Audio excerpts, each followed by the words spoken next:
I want to talk about your statement. I'm feeling good. I'm looking good. I ought to be in Hollywood. I thought that is such a clever little thing, a way to pump yourself up, a way to put in a positive mantra. And I'm curious if you could tell the backstory of that, where that came from, and also what you use today, if you don't mind sharing, for your own mantra or for anything that goes in your head, if you Sure. still do something like that. Of course. Yeah. In fact, I still use that one. Feeling good, looking good, ought to be in Hollywood. Although you got to be careful what you ask for. I'm, I don't actually want to be in Hollywood. So I don't have that meaning when I say that, right? If I had the Mm, meaning, then it would be different. I might be in Hollywood because you eventually often get what you ask for. And so that's a good place to start. I grew up in a pretty negative family. Now, of course, if they listen to this, they're like, "Shut up! What are you talking about? We had a great family." And I'm like, "Yeah, we did in certain ways, but it was very negative and somewhat violent. And my dad was very angry and prone to outbursts and bringing the belt out and smacking us, and a lot of screaming between my mom and dad. And yeah, so sarcasm is negative. mm-hmm. And when I started meditation, I started to see that storyline, and I started to see the internal dialogue going through. And I recognized, and I was being modeled a different thing with Nakamura. And I recognized that I couldn't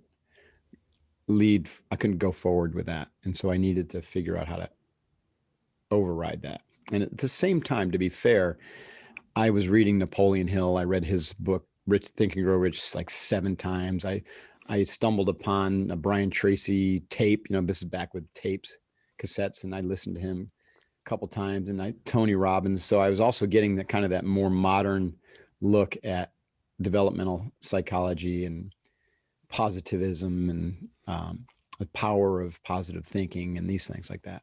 And Zig Ziglar. I ran into all those guys at the same couple years that I was studying Zen, the first few years, and I consumed everything. And one of the things that really stuck with me was that, in order to, it's really kind of a tough thing because we're programmed to be negative. Our culture is negative. Pop, TV, everything's negative. Politics is negative. And it's because our brain is negative. It's wired to be negative. It's 5 times as negative as it is positive. It's designed that way for survival, but we've never really figured out how to override it. And we use this, as you are aware, you see behind me this picture of the wolf. We use the metaphor of the fear wolf and the courage wolf from the Native American tradition. The fear wolf is your left brain. It's your left hemisphere of your brain. It's your thinking mind. That's fear based, negative, always looking at the threats, always trying to figure out what people did wrong or who's trying to hurt you. And the courage wolf is in your heart, and that's positive, heart centered, helpful, compassionate, non judgmental. Well, of course, nowadays we now know the heart is part of your brain, it has millions of neurons, and your gut, your belly is part of your brain. It has millions of neurons and neurotransmitters. So it's not even fair to say that your brain is just in your head. You actually have a head brain, a heart brain, and a belly brain. But the courage wolf resides in the heart because your spirit resides in your heart. And your spirit is nothing but pure. There's no judgment. There's no positionality. There's no good, bad. It's just pure. Whereas the brain is designed to survive, right? It's designed to help you survive and to help your body move away from threats and move toward opportunities and to conserve energy. So I recognized that I was constantly feeding the fear wolf in my inner dialogue and also deeply patterned by my early childhood, right? Patterns of not feeling worthy, of feeling unsafe, of feeling incompetent, because of my family environment. And they say the first 5 years dictate the next 95 for a child. My first 5 years were a lot of uncertainty and chaos and lack of emotional connection and stuff like that, which a lot of people deal with. Everyone listening is going, yeah, yeah, yeah, me too. Not everyone, but most people, or some. I don't know. It'd be interesting to know how many people have that. But I don't think any human being escapes some form of childhood trauma. And anyone who tells me they had the perfect childhood, I'm very skeptical because I once thought that myself. Two enlightened people will still create childhood trauma from Hell someone. yeah. I believe Totally. Or yeah, because because it's epigenetic, society, society, and then of course you also bring in your own karmic baggage, which can cause right? trauma. And society, you know, just being shamed or judged or whatever. It Mhm. always happens. So it's there. So the fear wolf, the negative dialogue it's a lot of things. It's soaking up the fear of society. It's soaking up the fear of your teammates and the people around you that you're working with and your family. And it's also the early childhood trauma. And when you sit in meditation, the mindfulness part of meditation, which begins to open up after some practice, right? Mindfulness is not easy for most people to just jump right into it. We don't recommend that as a first step in our meditative practice. We recommend arousal control to bleed off stress. Then we recommended attention control and concentration training to be able to really stabilize your mind and build your concentration powers. And then we recommend mindfulness. And then we combine it all into one practice. But mindfulness, which opened up for me after like year 2 of my training, began to like, once I had separated from my thoughts. So mindfulness requires you to decouple from your thoughts and emotions and to be able to create distance from them. And so first it's like partition your mind and it's like you have this metacognitive awareness where you're able to think about your thinking. You're able to look at your thinking and think about your thinking. Then the second stage is when you connect to pure awareness, what we call the witness, and you're able to observe from that witness, that non-judgmental, ever-present, deep essential nature that we have. And it generally goes in that. Very few people can go from I'm sitting down on the bench and I'm connected to witness. Right? It doesn't happen that way usually. You know what I mean? I think Eckhart Tolle's experience was that, right? Where some people have like, or the Japanese concept of satori, where you have this immediate and instantaneous enlightenment. Usually it's a temporary peak experience that people mistake as a permanent thing, but it can be suddenly like permanent, but it's rare. At any rate, so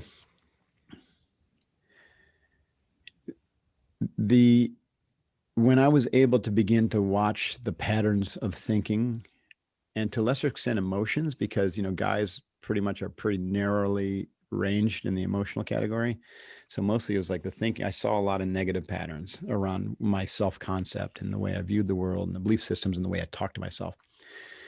And so I started to see that. And I'm like, that's not good. I got to change that. And well, it was right about then that Brian Tracy was talking about the power of positive self-talk. And I was like, and he even said, if you feel unworthy or you don't really like yourself, your life isn't going very well, and you think it's you, then just start talking to yourself and say, I like myself, and just do it throughout the day. And I started doing that.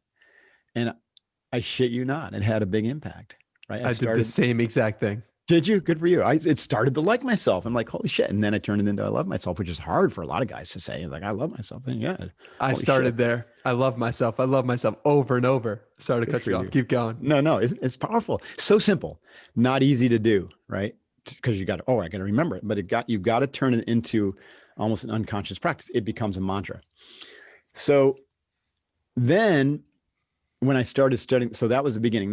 Then when I realized is here I am on the karate studio, and I'm getting my ass kicked most of the time because I was a big, strong, athletic guy, and usually, like as a green belt, he'd pair me up with the black belts, and then as a brown belt, a second or third degree black belt, and I didn't have the strategy and tactics, and I'm always getting myself landed on my ass, and I saw the negative stuff starting to come up in my mind, and said, oh, I love myself wasn't the right mantra for that moment.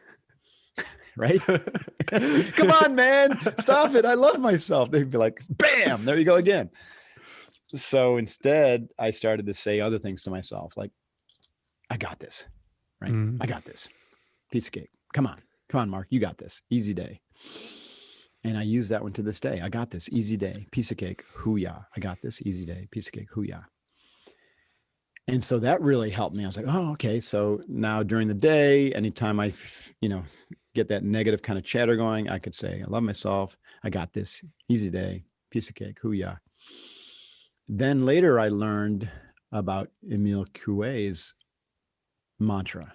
And he was this French doctor who was having great success healing people simply with the power of belief and the positive self-concept and a mantra. And his mantra was day by day in every way, I'm getting better and better. So I would, of course, I didn't say hoo-yah until I got in the SEALs, but later on that became for me day by day in every way, stronger and better. Hoo-yah, hey.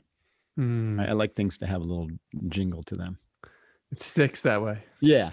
And so these serve me well day by day in every way. I'm getting better and better. I got this easy day.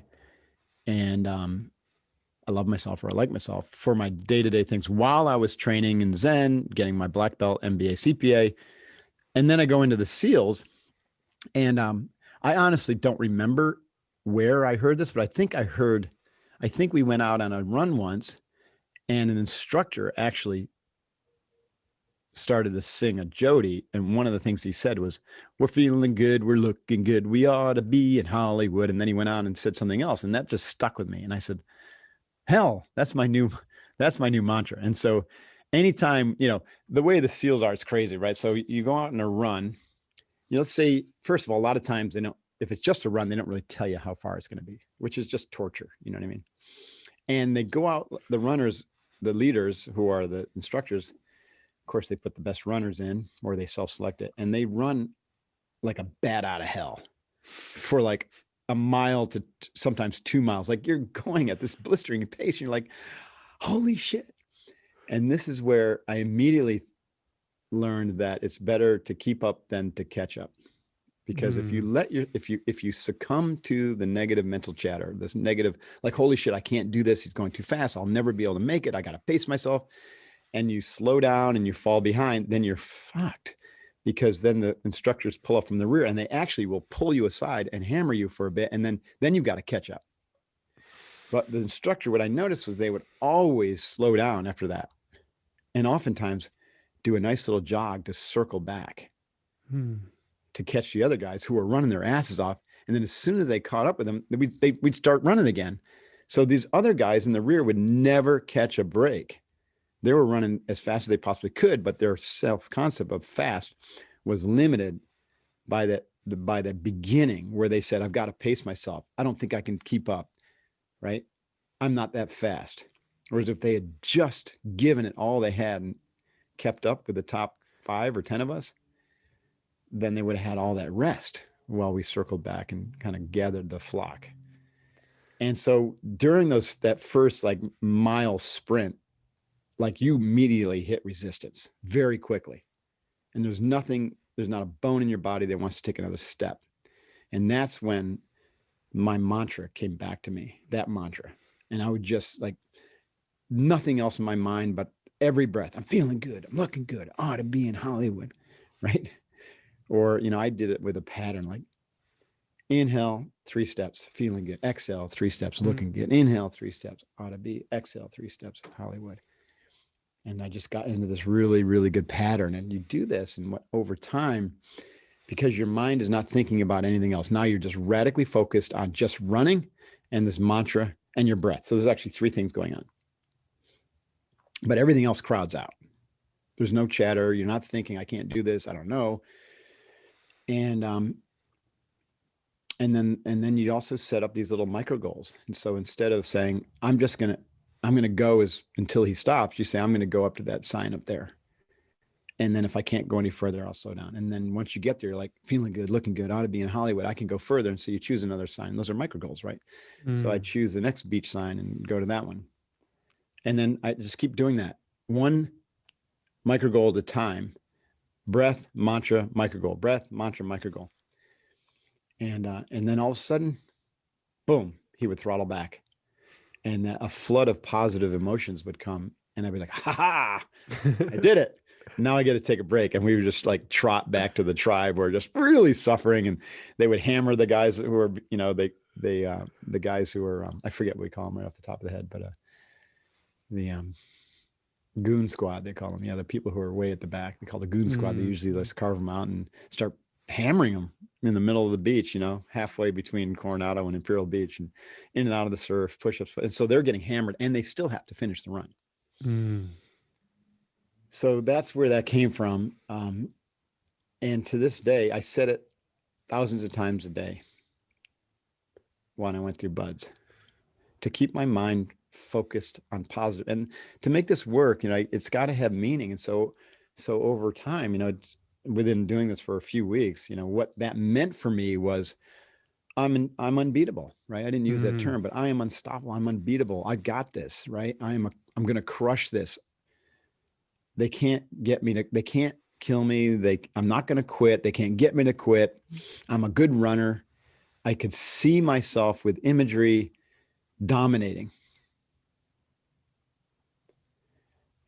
And so anytime I started to say that, that sense of self would emerge and override the negative self-talk and the negative self-image.